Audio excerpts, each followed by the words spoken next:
Hey YouTubers, it's Charlie. So tonight is the first night of Comic-Con. They're screening the Supergirl pilot, so I thought it was time to do my non-spoilery review. Most of you probably won't be able to see it till the fall, so I'll do another review with Easter eggs and spoilers whenever that airs.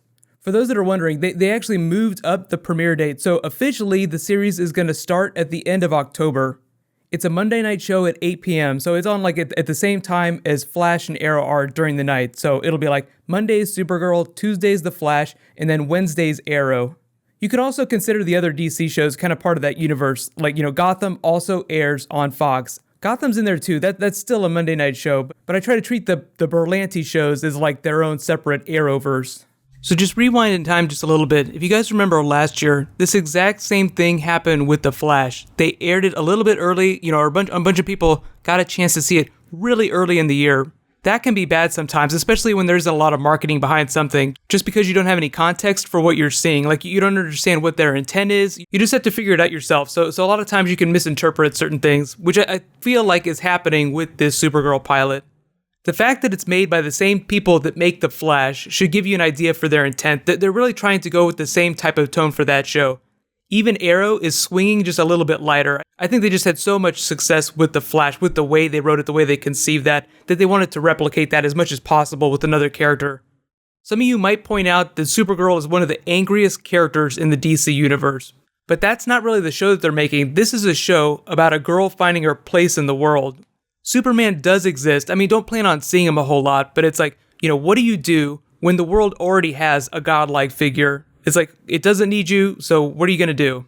I'm a big fan of the way The Flash uses humor, so I'm hoping that we get to see a lot of that on Supergirl too, because you have like a superpowered being, so how could you not use those powers for comedy? It's harder to do that when she's pissed off all the time, so you get an idea of like how it's much harder to build a series around an angry Supergirl than it is around just a normal Supergirl.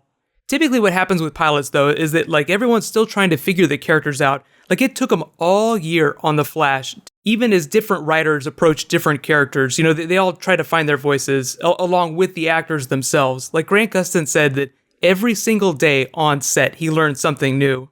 So you kind of look at the first season of any show as a crash course in whatever group of characters they're dealing with. And for those that are asking, yes, they will be able to do other like Superman universe characters, people from those comics. But as you've seen from the trailers, the way they're surfacing a lot of those is through the Phantom Zone. Like that's where a lot of like the threats are going to come from. When everyone does have a chance to watch it, I'll do a spoilery breakdown where I explain who these people are working for, who the villains are, and based on the way they treated the Flash characters, how everything might go down this season. Even though it's part of the Berlanti-verse, it's technically kind of off in a bubble on the outside of the Arrowverse. Like, it's like a pocket universe for now. The problem is that even though the writers, the producers, everyone that works on the show wants to cross over with Arrow and the Flash, the network executives at CBS have to okay it. And they said season 1, probably not going to do any crossovers. But if you remember the way Arrow dealt with superpowers a couple years ago, rewind to Arrow season 1. Superpowers don't exist. That was the party line from the producers. They're like, superpowers don't exist in this universe. Cut to season 2, we see Barry Allen, boom, superpowers everywhere. Season 3, we start to see some magic via the Lazarus Pit. Season 4, we get the time travel. So even though they say season 1 Supergirl, no crossovers with Arrow and the Flash, just wait till season 2. And typically what happens in a season, especially a season with like 20 plus episodes, is they'll do like 3 micro arcs where they'll tell this self-contained story for like the first 8 episodes, like the first half of the season. And then the second half, they'll have like a second small story arc when they come back from break. And then finally like their big final act. Like the whole season works as a 3-act play. So this first half of the season is probably going to be her unlocking her abilities. There's a good reason why she's just as powerful as Superman, but she just doesn't have the command of her abilities that he does. I can't really explain that in great detail without getting into spoilers, so I'll explain that the next time I do a Supergirl review. The other thing that really grabbed me about the pilot is the Jimmy Olsen character. They're very clearly setting him up to be a big deal. Like one of the few characters that doesn't have any sinister motives or some side angle that he's trying to work, just watching out for Kara on Superman's orders. Just to explain the timeline a little bit, they kind of explained it in the trailer, but basically Jimmy Olsen is post-Superman at this point. Like he's kind of come up through the ranks, made a name for himself at the Daily Planet. Superman asks him to go help Kara. So for those wondering, about like where this exists in the timeline of Batman v Superman in the movies, just consider it completely separate, completely different characters. For those really hoping for Justice League though, I feel like Supergirl is one step closer to that. She could totally take his place inside like a full-blown TV Justice League. Legends of Tomorrow kinda is that already, but it's closer to Justice Society because Vandal Savage, just a much bigger Justice Society villain than he was a Justice League villain. One of the things I really think they need to work on though is the fight scenes. Like it's really easy to do a fight scene with Oliver. He's a normal human, he just does a bunch of Krav Maga, bunch of spinning, shoots people with arrows, pretty simple. When we got to Barry, they had to alter his fighting style just based on his powers. Like he's not a great fighter yet, but he's super fast. So he uses his speed in creative ways to take down villains. So that's really what I want to see from Supergirl. The temptation when you have like a super strong character is to just have them punch through walls and just do like a lot of smashy stuff. And I don't think that that's that interesting. But you guys can let me know. I feel like they do have some really interesting opportunities to use her powers in creative ways when it comes to taking down villains or using her powers for humor. The operating mantra is humor, heart, spectacle. The spectacle part is pretty easy to do when you have superpowers.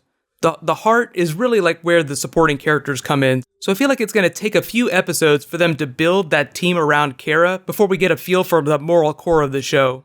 Her family life, not exactly like Barry's family life.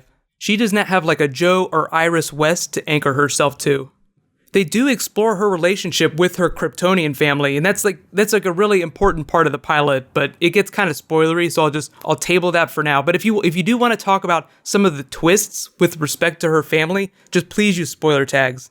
So really important dates to remember. October 26th, that Monday, is the premiere of the first episode, or some of you will just be watching it again.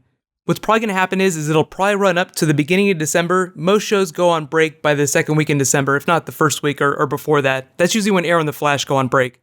Then it'll come back around the same time Arrow and the Flash come back. That's also when Legends of Tomorrow starts. They haven't announced when that's going to premiere, but they're probably going to do that during the big DC Super panel. Just a heads up on that. I'm going to be backstage with like the Arrow and Flash people, so I'm super pumped up about that. But they said that I'm not allowed to record the screen. They will give me some B-rolls, so hopefully I will get some footage from the panel, but it's going to be a little weird. I will be live tweeting though, so if you want to follow me on Twitter and Facebook, there are links for that in the description. The first panel that I'm going to be uploading this week is going to be tomorrow. That'll either be Doctor Who or Sherlock, so just check my YouTube homepage every once in a while, or just check my Twitter feed. So while you guys wait for the rest of my Comic-Con videos to start posting, I'm going to add them to my master list. You can click here to see all those videos. It's just like a special Comic-Con playlist. And you can click here to learn about what's going on with the Flash and Arrow Comic-Con. Thank you so much for watching, everybody. Let's high five. I'll see you guys this weekend.